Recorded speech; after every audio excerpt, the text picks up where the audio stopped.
bayaran mo, mga bayaran!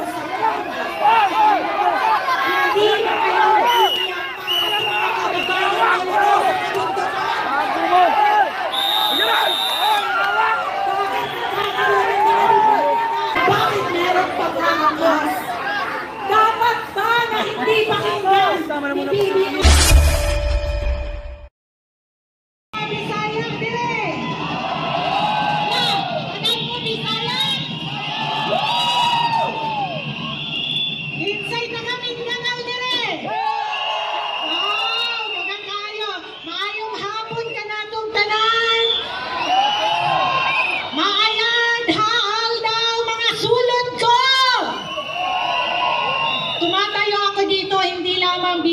Gabriela daw, kundi tumatayo ako bilang isang katutubo.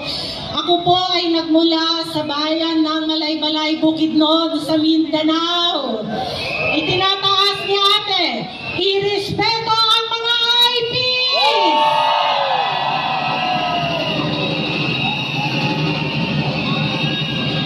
Kanina,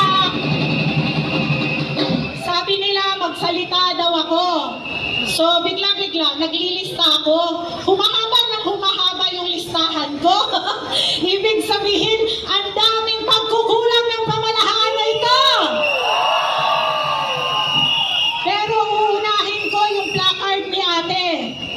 Ang nakasaad dyan, irespeto ang mga IPs.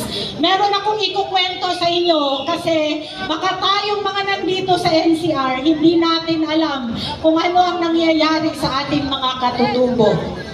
Isa lamang sa mga pinaka-importante na bagay na nais kong diinan, ang nangyayari na pagkuha sa mga lupain ng ating mga katutubo.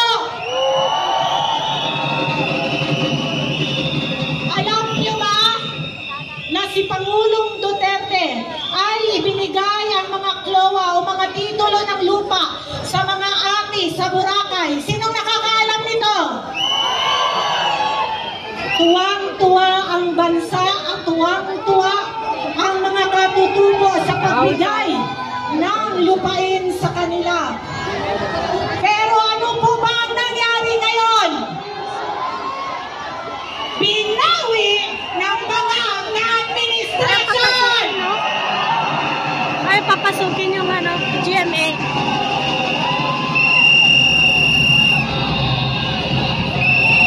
Ano ang dahilan kung bakit nila binawi?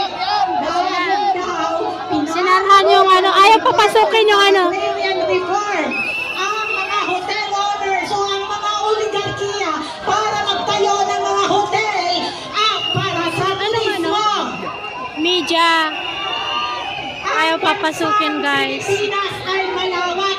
Bakit mo nanakawan ang mga katutubo?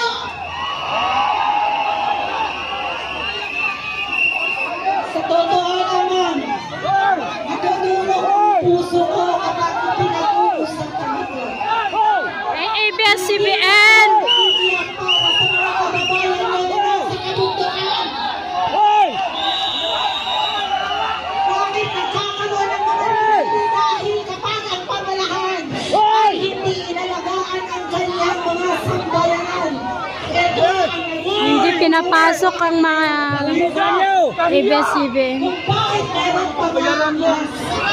Dapat ba na hindi pakinggan ni BBM ang hinain ng mga katutubo? Mga bayaran. Tayo na nandito sa NCR, tuwang-tuwa tayo dahil meron tayong natitira. Kinoyog na ng... Pero yung kakabiranggo na ibinigay sa mga katutubo sa kawalang iyaan ay binawi pa.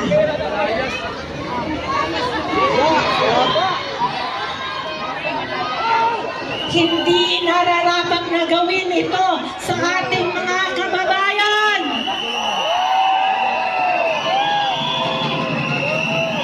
Yung mga lupain ibinigay sa mga ati at sa mga eta ay ibalik sa kanila.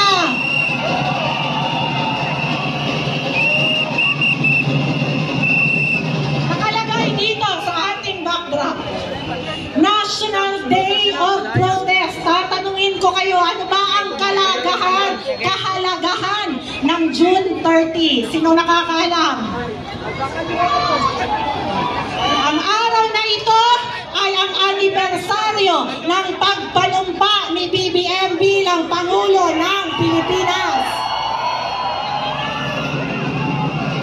Alas 12 ng tanghali noong 2022, nanumpa siya sa harap ng tao, sa harap ng bayan, hawak ang Biblia at sinasabi niyang magiging tapat siya sa Pilipino. Ang tanong, tapat ba siya sa atin?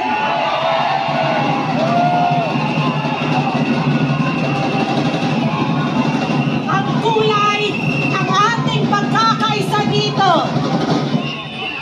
red, green, at itim ay nagsisimbolo ng ating pagkakaisa. Iwagay-iway yung flag na red, green, and black. Iwagay-iway ang bandila ng Pilipinas.